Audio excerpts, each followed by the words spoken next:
No papel, sou a general de divisão Anna Blake, do Comando de Defesa Cibernética, CONDECYBER, do Brasil. Eu supervisiono operações de defesa estratégica, dirijo respostas de emergência e sento-me à mesa com alguns dos líderes mais poderosos do país. Mas para um homem, o único título que realmente importava era o de filha. E nem sequer uma boa. A noite do meu 40º aniversário deveria ter sido uma celebração discreta. Nada extravagante. Um salão alugado, um bom vinho, alguns colegas de confiança e aquela música suave que ajuda as pessoas a relaxar. Contudo, a voz do meu pai sempre encontrava uma maneira de se sobrepor a tudo. A presença dele não apenas alterava a atmosfera, ela a aniquilava. Senti a mudança no instante em que ele entrou. A forma como os ombros das pessoas enrijeceram, como as conversas se rarefizeram, como o ar antes de uma tempestade. Ele começou com um brinde, o que não era novidade. O uísque sempre destravava o mesmo monólogo. Velhas histórias de seus dias como major, repletas de glória e uma bravata revisionista. Mas desta vez, ele não se limitou ao passado. Virou-se para mim, com o copo erguido e um sorriso largo demais, a voz arrastada o suficiente para cortar mais fundo. Ele zombou do meu trabalho, desdenhou da minha carreira, riu do fato de eu nunca lhe ter dado netos. Eu não vacilei. Já tinha ouvido tudo aquilo antes. Então ele agarrou meu braço, dizendo que eu ainda era apenas uma burocrata. 40 anos e nada para mostrar. Pedi que ele parasse. Minha voz era baixa, mas ressoou. E naquele momento, algo mudou. Não nele, mas em mim. Ele não gostou dessa mudança. Então, ele me deu um tapa forte no rosto, bem ali, na frente de uma sala cheia de oficiais, analistas e pessoas que se reportam a mim todos os dias. E assim, a sala mergulhou em silêncio. Não por causa do golpe, mas pelo que ele tinha acabado de fazer sem perceber. Ele não deu um tapa em sua filha. Ele deu um tapa em uma general. E isso mudou tudo. Meu pai era um homem forjado em metal, couro e ruído. Ele fora major do exército e, mesmo décadas após a aposentadoria, ainda vivia como se estivesse no comando de tropas. Suas medalhas emolduravam cada corredor. Sua voz era a única que realmente importava em casa, e seus padrões pairavam sobre nós como nuvens de tempestade. Crescer sob seu teto significava viver em um museu do seu passado. As paredes carregavam suas vitórias, e o silêncio, sua decepção. Especialmente comigo. Eu não era barulhenta, não era física. Não me importava com armas ou exercícios militares. Eu gostava de sistemas, quebra-cabeças e estratégia. Para ele, isso me tornava fraca. Ele nunca me bateu quando eu era jovem. Teria sido óbvio demais, grosseiro demais. Não, ele era mais preciso. Ele corroía a confiança. Eu trazia para casa um troféu da Feira de Ciências. E ele perguntava por que não era o primeiro lugar. Eu falava sobre uma nova aula de programação e ele revirava os olhos, resmungando sobre matérias inúteis. No ensino médio, eu passava noites acordada aprendendo protocolos de rede enquanto ele, no andar de baixo, polia suas botas. O som daquela escova no couro era o seu aplauso, lento, repetitivo e nunca para mim. Era como se ele estivesse polindo seu passado para lembrar a todos nós como era uma carreira de verdade. A faculdade não foi mais fácil. Entrei em um programa de ponta, estudei defesa cibernética enquanto trabalhava meio período em uma empresa de segurança. Ele chamava isso de babá de teclado. No dia em que recebi minha primeira comissão militar, liguei para contar a ele. Ele não disse nada. Apenas pigarreou e perguntou se eu ainda precisava de ajuda para declarar meus impostos. Com o tempo, eu parei de tentar. Deixei meu trabalho falar por si, mas nunca em casa. Em Brasília, eu era uma estrela em ascensão. Eu fazia apresentações que moldavam a política nacional. Liderava operações cibernéticas secretas através de continentes. Mas quando eu voava para casa no Natal, eu ainda era apenas Ana, a garota que nunca o orgulhou. Minha mãe não ajudava. Ela vivia na sombra dele, suavizada pelo hábito. Após uma de suas farpas verbais, ela me puxava de lado e sussurrava que ele não queria dizer aquilo, que ele só queria o melhor para mim. O que ela queria dizer era que ele queria uma versão de mim que não existia. Eu não planejei uma festa de aniversário. Eu planejei uma operação. O local era apenas a área de preparação. A lista de convidados, o posicionamento da segurança, até os arranjos florais. Tudo fazia parte de uma estratégia maior. Para minha família, meu uniforme nunca foi algo de que se orgulhassem. Talvez apenas um motivo para um aceno de cabeça.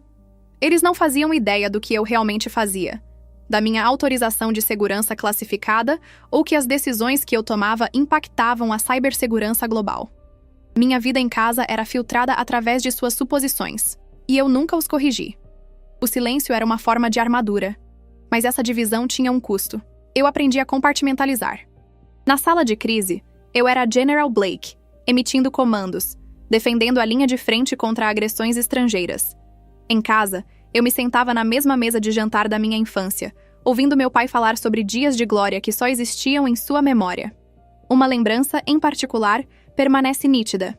Eu estava em uma chamada segura com o chefe do Estado-Maior Conjunto das Forças Armadas, discutindo uma violação de segurança na Europa Oriental. Passei dias me preparando para aquele momento. Exatamente quando eu detalhava nosso plano de resposta, meu pai entrou no quarto com um cesto de roupa suja, me dizendo para ajudar minha mãe a dobrar toalhas.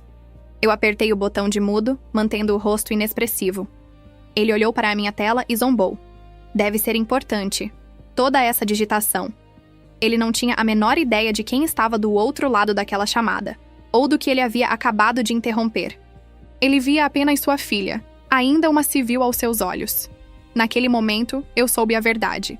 Eu não estava mais lutando por sua aprovação. Eu estava sobrevivendo à sua cegueira.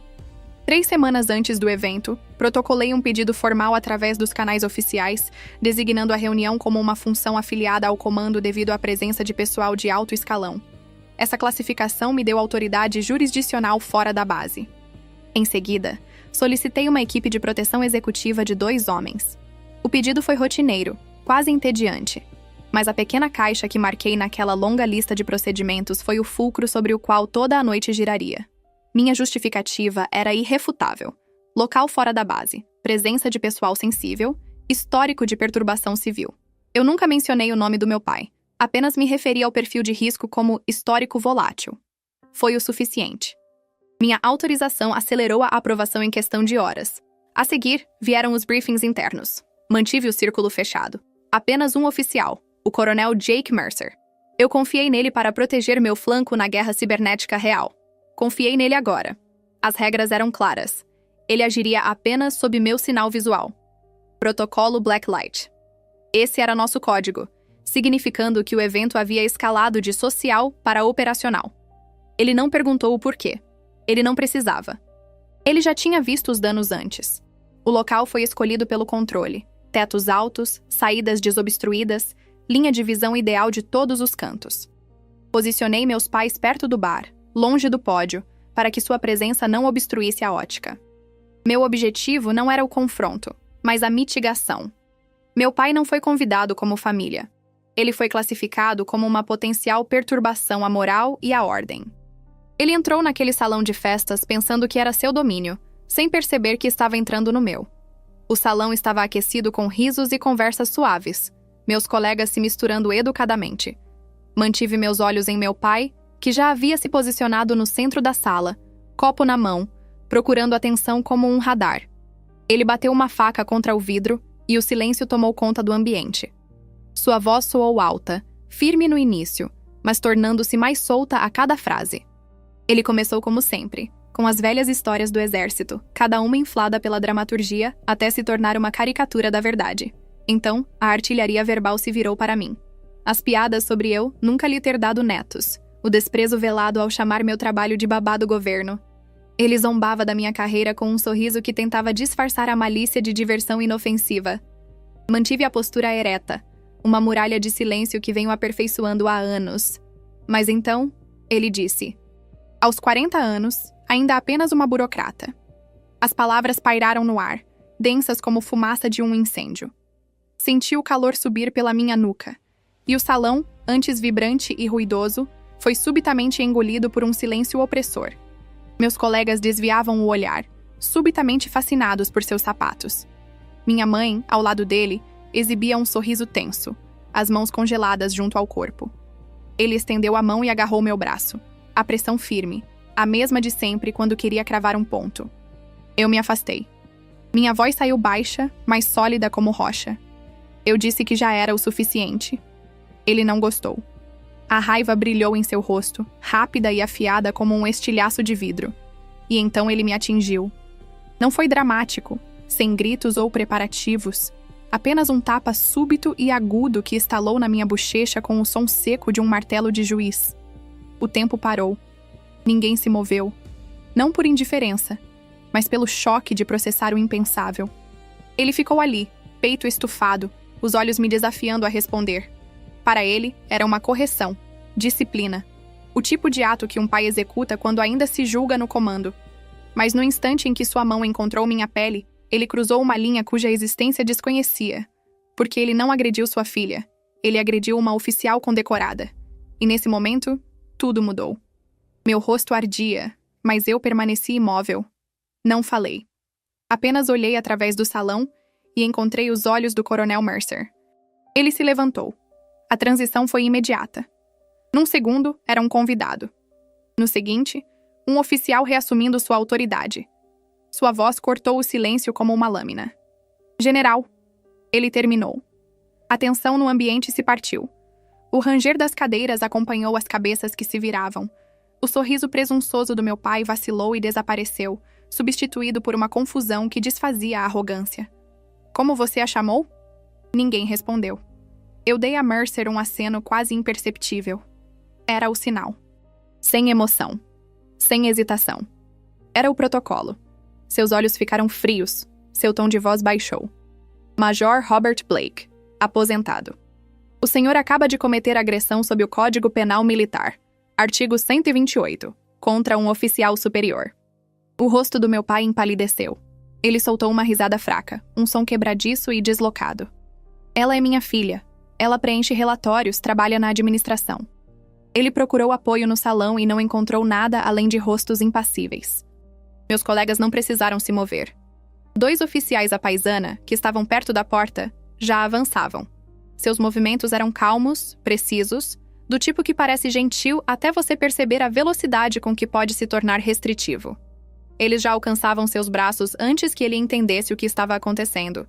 Ele se virou para mim, os olhos agora arregalados. Ana, diga alguma coisa.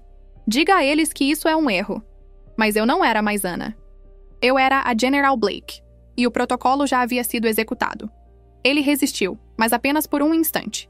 Viu os distintivos, sentiu a firmeza do aperto, e finalmente compreendeu que aquilo não era mais sobre família. Era sobre hierarquia, e o sistema que ele tanto reverenciava agora se voltava contra ele. O Coronel Mercer recuou um passo, cruzou as mãos atrás das costas e observou. Sem julgamento, apenas procedimento. As regras foram seguidas. A cadeia de comando foi respeitada. As consequências agora pertenciam ao sistema. Eu continuei ali, calma, inabalável. Isso não era vingança, era estrutura, era disciplina. Era tudo o que ele um dia alegou respeitar, agora aplicado a ele. Eles o escoltaram pelas portas principais sem usar força. Ninguém levantou a voz. Não houve o som de algemas batendo, mas era possível sentir o peso da situação em cada passo. Ele não estava apenas sendo removido. Estava sendo apagado do espaço que ele acreditava dominar. Ninguém o seguiu. As vozes dominantes dos meus parentes, que antes preenchiam qualquer espaço, recuaram para as sombras da sala como fumaça se dissipando. Alguns fixaram o olhar no chão. Outros simplesmente deslizaram para fora, humilhados demais para falar, lentos demais para importar. O silêncio que se instalou era tão absoluto que era como se a música nunca tivesse tocado. No centro de tudo, minha mãe permanecia sozinha. Suas mãos tremiam quando ela as estendeu, mas ela não se aproximou. Seus olhos encontraram os meus, dilatados por algo entre a incredulidade e a aceitação. Então, com uma suavidade que parecia guardar palavras por anos, ela confessou que sabia. Sussurrou que se lembrava de ter ouvido meu título no noticiário, meses atrás. Ela não havia contado a ele. Tinha tido medo. Naquele momento, ela parecia menor do que em minhas memórias, como se uma camada essencial de sua pessoa tivesse sido arrancada. Com a voz embargada, ela perguntou se eu poderia explicar, se eu falaria com ela. Mas eu não disse nada. Apenas a encarei, me virei e fui embora. Não por raiva, nem como punição, mas porque não havia mais nada a ser dito. Certas linhas, uma vez traçadas, não podem ser apagadas. Elas definem o território para sempre. Nos dias seguintes, o processo oficial avançou com uma eficiência fria. Meu pai recebeu uma ordem de restrição permanente. Sua identidade militar foi revogada, o acesso negado. Sem direito ao economato, sem entrada na base, sem eventos de veteranos. Sua reputação o seguiu até o ostracismo. Não houve prisão, eu nunca quis isso. A lei agiu de forma silenciosa e precisa entre seus pares. A história se espalhou, não como um drama familiar, mas como a crônica de um oficial aposentado que quebrou o código e agrediu uma general. Foi isso que ficou. Foi isso que o consumiu. Seu nome, antes pronunciado com orgulho naqueles círculos, tornou-se uma fábula de advertência. Suas medalhas, suas histórias de guerra, nada disso pôde protegê-lo do que ele fez. Não a mim, mas a instituição que ele afirmava servir. Essa foi a verdadeira consequência. Ele perdeu a única coisa que valorizava mais do que o controle, a ilusão da honra. E ele o fez na frente de pessoas que jamais esqueceriam. A justiça não chegou com sirenes. Chegou com o silêncio. E para um homem como ele, isso foi mais ensurdecedor que qualquer explosão. 1 ano depois, eu estava em uma sala sem janelas, cercada por paredes projetadas para isolar o mundo exterior. O aquário do Ministério da Defesa nunca foi feito para ser confortável. Foi feito para focar a mente. Dentro daquela pressão, eu me sentia calma, concentrada. Eu acabara de ser promovida.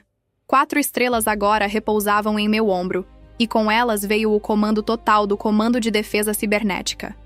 O peso dessa responsabilidade não me assustava. Eu vinha carregando fragmentos dela por anos. Mas ali, apresentando uma resposta estratégica a uma ameaça multinacional para o ministro da Defesa, senti algo novo. Não era orgulho, nem vindicação, era alinhamento. Como se o resto do mundo finalmente tivesse alcançado quem eu já havia me tornado.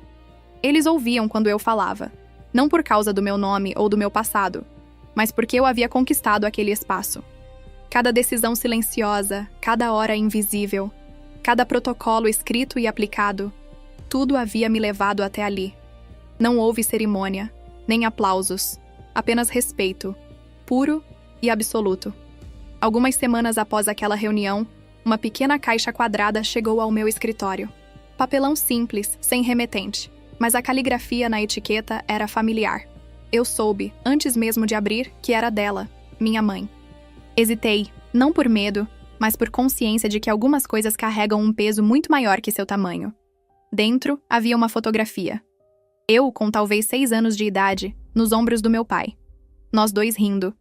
Por um instante, encarei a imagem como se lesse uma língua estrangeira que um dia eu soube falar.